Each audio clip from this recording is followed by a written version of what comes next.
அன்பு சகோதரர்களே, நாம் எல்லாம் இப்பொழுது ஒரு மையவாடிக்குள் வந்திருக்கிறோம். நபிகள் நாயகம் ஸல்லல்லாஹு அலைஹி வஸல்லம் அவர்கள் சொன்னார்கள், மையவாடிக்குள் நாம் நுழைகிற நேரம் சலாம் சொல்லி நுழைய சொன்னார்கள். அஸ்ஸலாமு அலைக்கும் யா தார கௌமில் முஃமினீன் வ இன்னா இன்ஷா அல்லாஹு பிக்கும் லாஹிகூன் நஸ்அலுல்லாஹ லனா வ லகுமுல் ஆஃபியா. அஸ்ஸலாமு அலைக்கும் கபூர்வாசிகளே, நீங்கள் முன்னாடி சென்று விட்டீர்கள், நாங்கள் பின்னாடி வர இருக்கிறோம். உங்களுக்கும் எங்களுக்கும் சேர்த்து அல்லாஹ்விடம் நாம் பாவ மன்னிப்பு கேட்கிறோம் என்ற ஒரு பிரார்த்தனையோடு வர சொல்கிறார்கள். மையவாடிக்குள் நுழைகிற நமக்கு அந்த பிரார்த்தனை என்றால் அது வெறும் வார்த்தைகள் அல்ல. இங்கே கூடியிருக்கக்கூடியவர்கள் இல்லாமல் கபரில் இருக்கக்கூடியவர்களுக்கு சலாம் சொல்லக்கூடிய ஒரு இடம். நீங்கள் முன்னாடி சென்று விட்டீர்கள் என்ற ஒரு மெசேஜை நாம் சொல்லுகிறோம். நாம் பின்னாடி வர இருக்கிறோம் என்ற ஒரு செய்தியையும் பதிவு செய்கிறோம். நமக்குள் அந்த சிந்தனை வரணும். இன்றைக்கு நேற்று இரவு 9 மணி அளவில் இவர் மௌத்தாகி விட்டார் என்ற செய்தி ஜனாசா அறிவித்தல் உங்கள் எல்லோருக்கும் கிடைத்தது. உமர் பின் கத்தாப் ரலியல்லாஹு அன்ஹு அவருடைய காலத்தில் ஒரு தடவை மாத்த ஃபுலான் ஃபுலான், இவர் மௌத்து என்று உமர் பின் கத்தாபுக்கு சொல்லப்படுகிறது. அவர் அந்த செய்தியெல்லாம் காதில் கேட்டுவிட்டு ஒரு விஷயம் சொன்னார். சயதி யௌமன் ஃபஸயகூலுன மாத்த உமர், ஒரு நாள் வரும், அந்த நாளில் நீங்கள் சொல்லுவீர்கள் உமர் மரணித்து விட்டார் என்று. அதுக்கு என்ன அர்த்தம் தெரியுமா? இன்றைக்கு நீங்கள் இவர் மௌத்து என்ற ஜனாசா செய்தியை கேள்விப்படுகிற மாதிரி ஒரு நாள் நாங்கள் இங்க இல்லை, மற்றவர்கள் எங்கள் ஜனாசாக்களை பேசிக் கொள்வார்கள். இன்னார் மரணித்து விட்டாரே, அந்த ஜனாசா அறிவிப்பை கேட்பதற்கு நாம் இருக்க மாட்டோம்னால் நாம் மரணித்திருப்போம். அல்லாஹ்வுடைய நல்லடியார்களே, இவருக்கு வந்த இதே விஷயம் எங்களுக்கு வரப்போகிறது. இது அவருக்கு மட்டுமல்ல, இந்த உலகத்தில் ஒருவர் வீடு கட்டுகிறார், இன்னொரு வீடு கட்டாமல் இருக்கலாம். இன்னொரு விமானத்தில் பறக்கிறார், இன்னொரு விமானம் அல்ல ஒரு வாகனத்தில் கூட போகாமல் இருக்கலாம். ஆனால் எல்லோரும் இந்த கபருக்கு வந்தே ஆக வேண்டும், இந்த இடத்தை சந்தித்தே ஆக வேண்டும். நாம் இங்கே ஒருவர் கூட விடாமல் எல்லோரும் வர வேண்டிய இந்த இடத்தை ரசூல் ஸல்லல்லாஹு அலைஹி வஸல்லம் சொன்னார்கள், அக்ஸிரு, அதிகப்படுத்துங்கள், அக்ஸிரு திக்ர ஹாதிமில் லzzat யஅனி அல் மௌத், அதிகப்படுத்துங்கள் என்றார்கள் ஒரு சிக்கரை. எந்த சிக்கரை அதிகப்படுத்த சொன்னார்கள் தெரியுமா? இன்பங்களை எல்லாம் உடைத்து துண்டாக்கக்கூடிய நம்முடைய இன்ப கற்பனைகள், இன்ப கோட்டைகள், இந்த உலகத்தில் நாம் எப்படி வாழப்போகிறோம் என்ற நினைப்புகள் எல்லாம் உடைத்து துண்டாக்கக்கூடிய மரணத்தை நினைத்து பாருங்கள், அதிகம் நினையுங்கள் என்றார்கள். அல்லாஹ்வுடைய நல்லடியார்களே, இந்த ஜும்மாவில் இருந்து போன ஜும்மா வரைக்கும் எத்தனை தடவை மரணத்தை நினைத்து பார்த்தோம். இந்த உலகத்தில் ஒரு மனிதன் நாம் போக மாட்டோம் என்று நினைத்து வாழ்வது போன்று தான் வாழுகிறான். ஆனால் போக வேண்டிய சில இடங்கள் போனவர்களை பார்க்கிற நேரம் இஸ்லாம் அருமையான ஒரு பாடத்தை படித்து தருகிறது. இஸ்லாத்தை பொறுத்தளவில் நாம் நடத்துற பயான் மட்டும் பாடம் அல்ல, ஜனாசா என்பது முழு பாடம். ஒரு மனிதன் ஜனாசாவுக்கு கலந்து கொண்டால் அவனுடைய கல்பு அசையணும், அசையாவிட்டால் அவனை சிந்தித்து பார்க்கணும். ஏனென்று சொன்னால் ஒரு ஜனாசாவை பொறுத்தளவில் நாம் ஜனாசாவை முன்னாடி வைத்து தொழுதோம், அந்த தொழுகையில் சஜதா செய்யவில்லை. ஏன் தெரியுமா? எல்லா தொழுகையிலும் சுஜூது செஞ்சோம், எல்லா தொழுகையிலும் ருக்கு செஞ்சோம். ஜனாசாவை முன்னாடி வைத்து ஒரு தொழுகை தொழுதோம் என்றா, இதுக்கு முன்னாடி கிப்லாவை முன்னோக்கி தொழுதோம், வேற எதையுமே நாம் வைக்கவில்லை. ஆனால் ஜனாசாவை முன்னாடி வைத்து விட்டு நாம் ஒரு தொழுகை தொழுகிறோம், அதான் ஜனாசா தொழுகை. அந்த தொழுகையில சஜதா இல்லை. ஏன் ஜனாசாவை அடக்கிட்டு தொழ இயலாது? ஜனாசாவை முன்னாடி வச்சுட்டு ஏன் தொழுகிறோம் என்றா, இந்த மாதிரி நமக்கு ஒரு நாள் வரப்போகிறது. இந்த சகோதரனுக்காக நிஜமாக அவரை பார்த்து கொண்டு, அவரை முன்னாடி வைத்துக் கொண்டு, இதுவரைக்கும் நமக்காக பிரார்த்தித்த ஒரு குடும்பத்துக்காக பிரார்த்தித்த அவருக்கு நாம் பிரார்த்திக்க போகிறோம். அந்த நேரத்தில் அவரை முன்னாடி வைப்பதற்கு காரணம் என்ன தெரியுமா? உணர்வு பூர்வமான ஒரு பிரார்த்தனை. பெருமானார் ஸல்லல்லாஹு அலைஹி வஸல்லம் சொன்னார்கள், ஷிர்க் செய்யாத 40 அடியார்கள் அந்த ஜனாசாவிலே கலந்து கொண்டு அல்லாஹ்விடம் மன்றாடினால் வஜபத் லஹுல் ஜன்னாண்டாங்க ரசூலுல்லாஹ், ஜன்னா வாஜிபாகிரும் என்றாங்க. இப்ப ஜனாசாவுக்கு கொடுக்கப்பட்ட வாய்ப்பு இது. அல்லாஹ்வுடைய நல்லடியார்ல நான் நிறைய இடங்களை கண்டிருக்கேன். Do pray before others pray for you, நீங்க தொழுங்க பிறர் உங்களுக்கு தொழுவிக்க முன்னாடின்னு போட்டு வச்சிருக்கிறாங்க. ஏண்டா உங்களுக்கு தொழுகை நடத்தப்படும், அதுக்கு முன்னாடி நீங்க தொழுங்கப்பான்னு போட்டிருக்கிறாங்க. அல்லாஹ்வுடைய நல்லடியார்களை இவ்வளவு காலமாக அவர் தொழுதார், இன்றைக்கு அவரை வைத்து நாம் தொழுதிருக்கிறோம். அல்லாஹ்வுடைய நல்லடியார்களே, அவருக்காக பிரார்த்தனை செய்திருக்கிறோம், ஊரே திரண்டு வந்திருக்கிறோம். இந்த நேரத்தில் அந்த துஆ அங்கீகரிக்கப்படுவது அவர் யாரை சேர்த்து கொண்டார் என்பதை வைத்துத்தான் இருக்கிறது. 40 பேர்கள் அவர் சேர்த்திருக்கணும், ஷிர்க் செய்யாதவர்கள். லட்சக்கணக்கில் கோடிக்கணக்கில் மக்கள் வரலாம். உண்மையாக அல்லாஹ்வை அஞ்சுற, அல்லாஹ்விடம் மன்னிப்பு கேட்கிற, கரைந்து போகக்கூடிய உள்ளத்தோடு வந்து அல்லாஹ்விடம் கேட்டால் அவருக்கு ஜன்னாவுடைய வாசல் திறக்கப்படும் என்றாங்க ரசூல் ஸல்லல்லாஹு அலைஹி வஸல்லம். அப்படி என்றால் சகோதரர்களே, இந்த இடத்தில் வந்த நாம் ஒரு நியத்து வைத்துக் கொள்ளணும். நம்முடைய கடைசி பயணம், இந்த பயணத்தை நாம் மேற்கொள்கிற நேரம் எங்களுக்காக பிரார்த்திப்பதற்கு இந்த உலகத்தில் நல்ல உள்ளம் படைத்தவர்களும் மலக்குமார்களும் வானவர்களும் வர வேண்டும். அதற்காக வேண்டி ஒரு அருமையான வாழ்க்கையை வாழ்ந்துவிட்டு இந்த உலகத்தை விட்டு பிரிய வேண்டும் என்ற சிந்தனையோடு இங்கு இருங்கள். அல்லாஹ்வுடைய நல்லடியார்களே, வாழுவதற்கு எல்லோருக்கும் முடியும். காலையானால் மாலையானால் வாழ்ந்து முடிப்பார்கள். மனிதனாக வாழணும். அல்லாஹ்வுடைய நல்லடியார்களே, இந்த உலகத்திலே பல மன்னர்களை பார்க்கிறோம். அவர்கள் சாக முன்னாடி பல அவர்களே ஸ்டாச்சுஸ்களை கட்டி வைத்திருக்கிறார்கள். இதுல மாலை போடு, கண்ணீர் அஞ்சலி செலுத்தி வருஷத்துக்கு ஒரு முறை போடுவார்கள். ஆனால் இந்த உலகத்திலே ஒரு மிக பெரும் ஒரு சமுதாயம் அவர்கள் ஒரு போட்டோவை கூட, ஒரு உருவப்படத்தை கூட மீய வைக்காமல் போய்விட்டார்கள். பெருமானாருக்கு எந்த உருவப்படமும் இல்லை. பெருமானாருக்கு பின்னாடி உள்ள தோழர்களுக்கு எந்த உருவப்படமும் இல்லை. இன்றைக்கு போய் சிலைகளுக்கு மாலை போட்டுட்டு வர்றார்கள் வருடத்துக்கு ஒரு முறை. அவர்கள் யாரு கண்ணாலும் ஒரு துளி கண்ணீர் போகவில்லை. 1400 ஆண்டுகள் ஆச்சு. அந்த பாலைவனத்தில் வாழ்ந்த சஹாபாக்கள் வெள்ளையா கருப்பான்னு உங்களுக்கு தெரியாது. அவங்க எப்படி என்று உங்களுக்கு தெரியாது. அவர்களை பற்றி 1400 வருடமாக இன்றைக்கு உம்மத்து பேசுகிற நேரம் இலங்கை அழுகிறது, அமெரிக்கா அழுகிறது, பிரான்ஸ் அழுகிறது, UK அழுகிறது, உலகமே அழுகிறது என்றால் அவர்களை யாரும் பார்க்கவில்லை என்றால் அவர்கள் மனித புனிதர்கள். அவர்கள் சந்தூக்கில் போகிற நேரம் இந்த உலகத்தில் ஒரு செய்தியை பதிவு செய்து விட்டு போனார்கள். வாழ்ந்தோம். அவர்கள் வாழ்க்கை அல்லாஹ்வுக்காக வாழ்ந்து விட்டு போனார்கள். அவர்களை எங்களால் மறக்க முடியவில்லை. ஆனால் நிக்க வரட்டியில் ஒரு ஜனாசாவை நாம் அடக்கினால், உறவுகளே, உறவுக்காரர்கள் இந்த ஜனாசா இதனோட முடிந்தன்னு நினைச்சிடாதீங்க. உங்க வாப்பா, உங்களுடைய உறவு, அவரை திரும்ப திரும்ப இங்கே வந்து அல்லாஹ்விடம் மன்றாடி நீங்கள் பிரார்த்திக்கணும். ஆனால் சில இடங்களில் நாங்கள் பார்க்கிறோம், பிள்ளைகளை காணவே இல்லை. அடக்கின நாள் மட்டும்தான், வருஷத்துக்கு ஒரு முறை எப்பயாவது வந்து போவது, அவ்வளவுதான். அல்லாஹ்வுடைய நல்லடியார்களே, இந்த பக்கத்திலே நாம் வரணும். அல்லாஹ்விடம் நிறைய அவர்களுக்காக வேண்டி பாவ மன்னிப்பு கேட்கணும் என்று சொன்னால், இதுதான் நல்ல ஒரு மனிதருக்கு, ஒரு தகப்பனுக்கு, ஒரு முஸ்லீம் ஆகிய நாம் செய்ய வேண்டியது. அல்லாஹ்வுடைய நல்லடியார்களே, அந்த வகையில ஒரு அடிப்படையை நாம் புரிஞ்சு கொள்ளணும். என்ன அடிப்படைன்னா, குல்லு நஃப்ஸின் ஜாயிகத்துல் மௌத், எல்லா ஆன்மாக்களும் மரணத்தை சுவைத்தே தீர வேண்டும். மரணித்தாக வேண்டும் என்று குர்ஆன் சொல்லல. மரணத்தை சுவைக்கணுமா? நீங்க போய் தாகத்தில் இருக்கிற நேரம் தண்ணியை குடிக்கிற நேரம் அது ஒரு வகையான ஒரு பூஸ்டிங், தொண்டைக்கு ஒரு நல்ல ஒரு தன்மையும் தரும். நீங்க ஒரு கூல் ட்ரிங்க குடிக்கிற நேரம் உங்களுக்கு ஒரு வகையா தரும். நம் வாழ்க்கையில 70 ஆண்டுகள் என்ன வாழ்ந்தோம் என்பதுதான் இப்பொழுது ஒரு மனிதன் கடைசி நிமிடத்தில் அவருடைய தொண்டைக்குழியை உயிர் அடைக்கிற நேரம் அந்த முடிவைத்தான் அல்லாஹ் காட்டுகிறான். இந்த உலகத்திலே எதுவுமே நீங்க நினைச்சிடாதீங்க சும்மா நடக்குது. அல்லாஹ்வுடைய திட்டமிட்ட அடிப்படையில் அத்தனையுமே நடக்குது. ரப்புக்கு உரியவர்கள் நாம், சொந்தக்காரன் அதை பார்த்து கொண்டிருக்கிறான் என்று சொன்னால், அல்லாஹ்வுடைய நல்லடியார்களே, அந்த வாழ்க்கை அர்த்தமுள்ள வாழ்க்கையாக நாம் வாழ்ந்தால் மட்டும்தான் அந்த சுவை நமக்கு வரும். இல்லை என்றால் அது கடும் பயங்கரமாக இருக்கும். குல் எத்தவஃபாக்கும் மலக்குல் மௌத் இல்லதி உக்கிலக்கும், உங்களுக்கு என்று நியமிக்கப்பட்ட மலக்குல் மௌத் நேரம் வரும் வரைக்கும் பார்த்து கொண்டிருக்கிறார். இறைவன் அனுமதித்த நேரத்தில் புடுங்கி விட்டு போகிறார். நீங்கள் எங்கே வலவ் குந்தும் ஃபீ புரூஜி முஷையதா, நீங்கள் பிரம்மாண்டமான கோட்டையில் இருந்தாலும், ஒளிந்து போனாலும், இந்த உலகத்தை விட்டு நீங்க விண்வெளிக்கு போனாலும், சந்திர மண்டலத்துக்கு போனாலும், உங்களுக்குள்ள மலக்குல் மௌத் நேரம் தவறாம உங்களை பிடிச்சிருவார். இந்த உலகத்துல மரணிக்காத யாரும் இல்லைண்டா எங்க மரணத்துக்கு நாம தயாரான்னு சிந்திச்சு பார்ப்பதுக்கு சொல்கிறேன். அல்லாஹ்வுடைய நல்லடியார்களே, இந்த நேரத்துல ஒரு தகப்பனை விட்டு நாம் பிரிகிறோம். எனக்கு நன்றாக ஞாபகம், என்னோட ஒரு சகோதரர், ரொம்ப நெருக்கமான ஒரு நண்பர், வானொலியில அவர் என்னோட பலவாட்டி பேசியிருக்கிறார். அவருடைய ஜனாசாவுக்கு நான் கலந்து கொள்கிற நேரம், அந்த நேரம் கடுமையான வெயில் நேரம். ஜனாசாவுக்கு பக்கத்துல அடக்கம் செய்யற இடத்துல பக்கத்துல ஒரு மரம், அந்த மரத்துக்கு பக்கத்துல நான் நிறைய நேரம் துவா செய்கிற நேரம். எல்லோரும் போய்விட்டார்கள், அவருடைய மகனை மட்டும் நான் கண்டேன். அல்லாஹ்வுடைய நல்லடியார்களே, அவர் பக்கத்திலிருந்து தலைமாட்டிலிருந்து அழுதார். நானும் அவரோடு பேசினது, அவருடைய குரல் என் காதுக்கு வல்லாஹி கேட்ட மாதிரியே இருக்குது. அவர் சிரித்து சிரித்து பேசுவார், நிறைய பேசுவார். அவரோட உட்கார்ந்து நிறைய நிகழ்ச்சிகள் நடத்திருக்கிறேன். அவருக்காக நான் பிரார்த்திக்கிறேன். அவருடைய மகனை நான் பார்த்துட்டே இருந்தேன். எனக்குள்ள ஒரு உணர்வு வந்துச்சு. ஏனென்றா தேம்பி தேம்பி ஜனாசாவை வச்ச பிற அவர் துடிச்சு அழுதார்.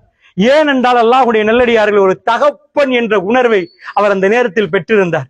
ஏனென்றா தகப்பன் அவர் இதுவரைக்கும் வந்து ஜனாசாவை தூக்கி வைக்கிற நேரம், வாப்பா புள்ளி எத்தனையோ தடவை தூக்கி இருப்பார், கடைக்கு கூட்டி இருப்பார், என்ன வேணும் என்று கேட்டிருப்பார். அந்த அன்பை நாம் புரியணும் என்றால் நம்ம புள்ள மேல நாம் காட்டுகிற அன்பை நினைக்கிற நேரம் நம்முடைய தாயின் தகப்பனை நமக்கு மேல எவ்வளவு அன்பு காட்டினாங்க என்பதை அதை வச்சு புரியலாம்.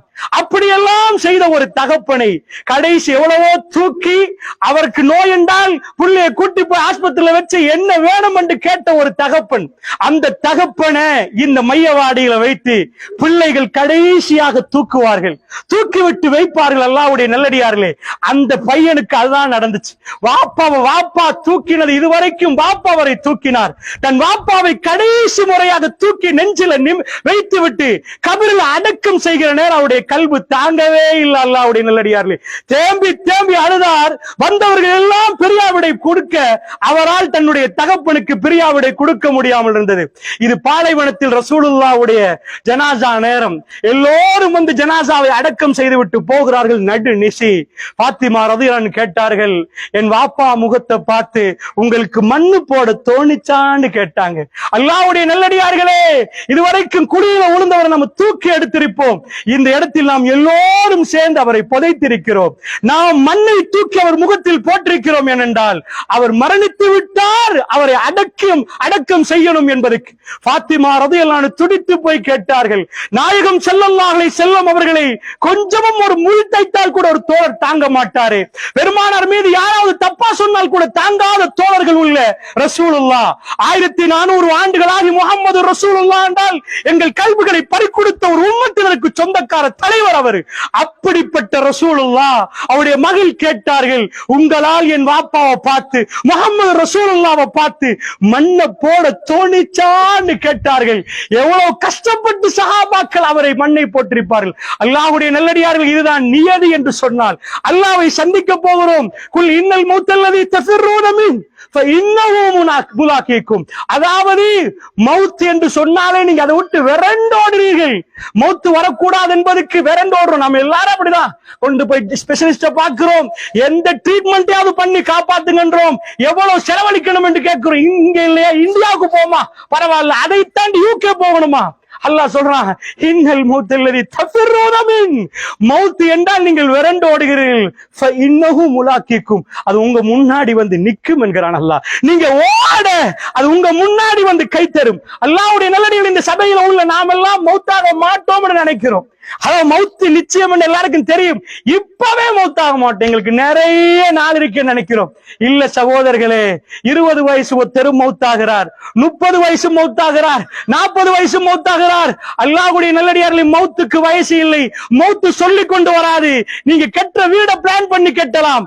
மரணம் நீங்கள் வெளியிலே போகிற நேரம் ஒரு வாகன விபத்தில் உங்களுக்கு ஏற்படலாம். அல்லாஹ்வுடைய நல்லடியார்களே, அப்படி என்றால் இந்த மரணத்தை ரசூல் ஸல்லல்லாஹு அலைஹி வஸல்லம் சொன்னார்கள், அக்திரு, அதிகமாக நினைங்க என்றாங்க. நீங்க நேர்மையா நடக்க, நீங்க நியாயமா நடக்க, நீங்க ஒழுக்கமா நடக்க, இதுக்கு மேல் ஒன்றுமில்லை. இந்த கையால் எதுவும் செய்ய முடியாது, இந்த காலால் நடக்க முடியாது, இந்த வாயால் பேச முடியாது. இதற்கு பிறகு அல்லாஹ் ரப்புல் ஆலமீனுடைய சன்னிதானத்தில் தான் நீதியும் விசாரிக்கப்படும். அல்லாஹ்வுடைய நல்லடியார்களே, அப்படி என்று சொன்னால் அல்லாஹ் ரப்புல் ஆலமீன் கேட்கிறான், கல்லா, ஒரு போதும் இல்லை என்கிறான் அல்லாஹ். நேவர், நடக்கவே நடக்காத. இதா பலகத்தி தராக்கி, ஒரு மனிதனுடைய தொண்டைக்குழி உயிர் அடைகிற நேரம், உயிர் முழு உடம்புலையுமே இருக்குது. அது மெல்ல மெல்ல கால்கள் இருந்து விலகி வந்து கருகரா இந்த இடத்துல வந்து அது மெல்ல ஆடும். அந்த நேரம் தான் உயிர் பிரிகிற நேரம். பலர்கள் இதை பார்த்து கொண்டே இருப்பார்கள். தொண்டைக்கு பக்கத்திலே கடைசியாக உயிர் அடைக்கும். கல்லா இதா பலகத்தி தராக்கு, தொண்டைக்கு உயிர் அடைகிற நேரம், அந்த தொண்டைக்குழி உயிர் அடைகிற நேரம். வக்கீலமன்றாக், யாரடா மந்திரிப்பது, கூப்பிடுங்க எவனையும். ஏழமண்டா நிப்பாட்ட பாரு. இந்த உயிரை முடித்து தடுத்து நிப்பாட்டுவங்க யாரு? இந்த உலகத்தில் மன்னாதி மன்னர்களையும் அது சந்திக்கும், ஏழை எளியவர்களையும் சந்திக்கும், ஆதிக்கம் படைத்தவர்களையும் சந்திக்கும், பைத்தியக்காரனையும் சந்திக்கும். இதா பலகத்தி தராக்கை வக்கீலமன்றாக், எவனடா வந்து மந்திரிப்பது? அந்த நேரத்தில் அவன் பிரியாவிடையே நினைக்கிறான். எல்லோருக்கும் போய் வருகிறேன் என்று சொல்வது போன்று கண் கலங்கி பார்க்கிறார். இந்த உலகத்தில் வாழ்ந்த வாழ்க்கையில் கடைசி நிமிடங்களை அவர் சுவைத்துக் கொண்டிருக்கிறார். நான் போயிட்டு வருகிறேன் என்று சொல்வதற்கு கூட அவரால் முடியாத அளவுக்கு அவர் பலகீனப்பட்டு விட்டார்.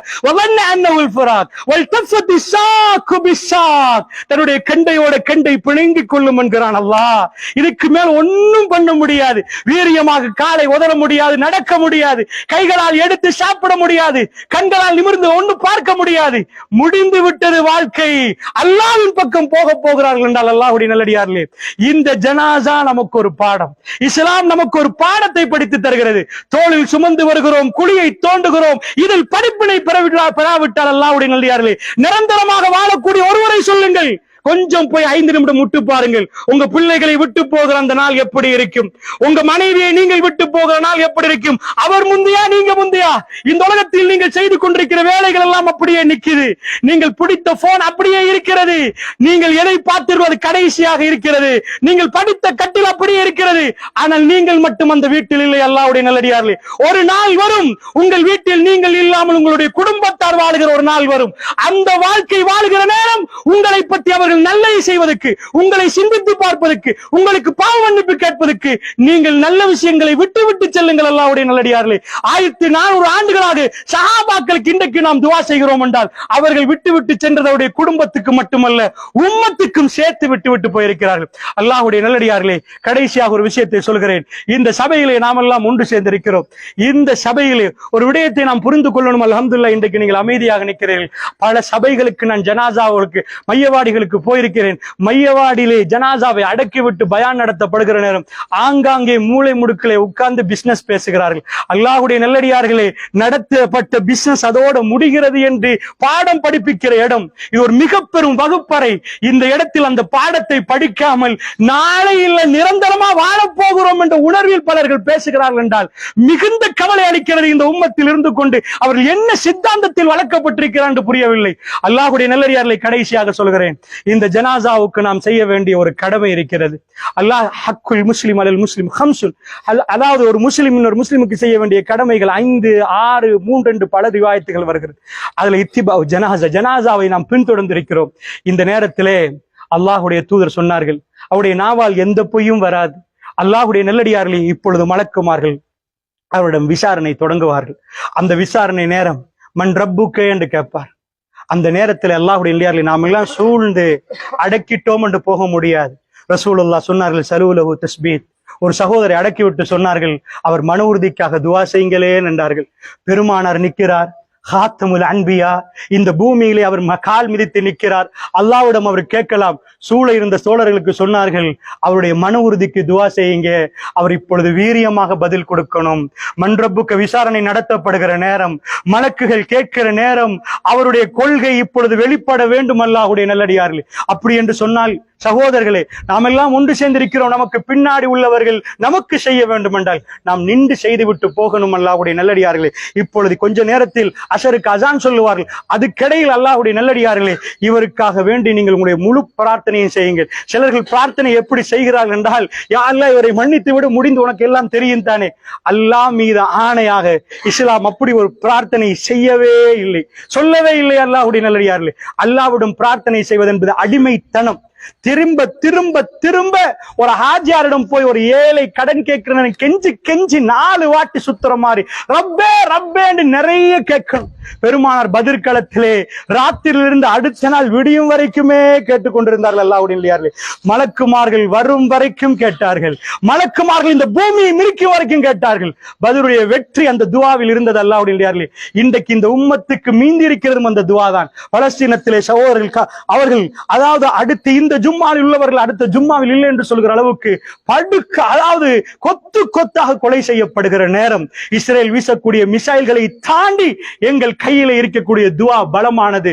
பத்ர் களத்திலே 300 பேரும் 1000 பேரும் நிற்கிற ரசூலுல்லாஹ் கேட்டுட்டே இருந்தார்கள். அபூபக்கர் ரலியல்லாஹு அன்ஹு அவர்கள் எப்பொழுது ரசூலுல்லாஹ்வுக்கு முன்னாடி பின்னாடி நிற்கிறவர். சஜ்தாவில் இருந்த ரசூலுல்லாஹ் திரும்ப இப்படி கேட்டார்கள், உட்கார்ந்து கொண்டு கேட்டுட்டே இருக்கிறார்.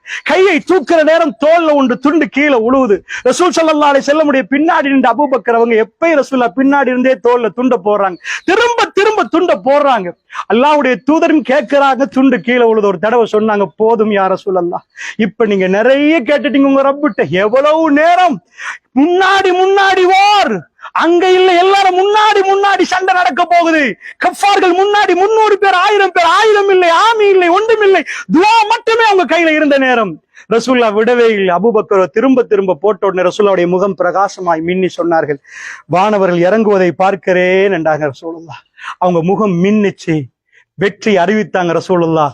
அபூஜஹல் காலி, உத்துபா காலி, சயஹ்ஸமுல் ஜம்உ வ யவல்லூன துபுர், இவர்கள் புறமுதுகிட்டு ஓடுவார்கள்ன்றாங்க. பத்ர் தோத்துட்டார்கள் அவர்கள். சுப்ஹானல்லாஹ். துஆவுடைய அந்த வெற்றியை தான் பத்ர் அனுபவித்துச்சு. துஆ மூலமாக நாம் கண்ட வெற்றி. பலஸ்தீன மக்களுக்கும் இந்த துஆ தான். அந்த உறவுகள் துடிக்க துடிக்க கொலை செய்யப்படுகிறார்கள். அல்லாஹ்வுடைய நல்லடியார்களே, அவர்களை மறக்க வேண்டாம். சின்ன சிறுமிகள் கொலை செய்யப்படுகிறார்கள், அவர்களை மறக்க வேண்டாம். எங்கள் உறவுகள் அல்லாஹ்வுடைய நல்லடியார்களே. அதே மாதிரி இன்றைக்கு இந்த ஜனாசாவுக்கும் துஆ தேவைப்படுகிற நேரம்.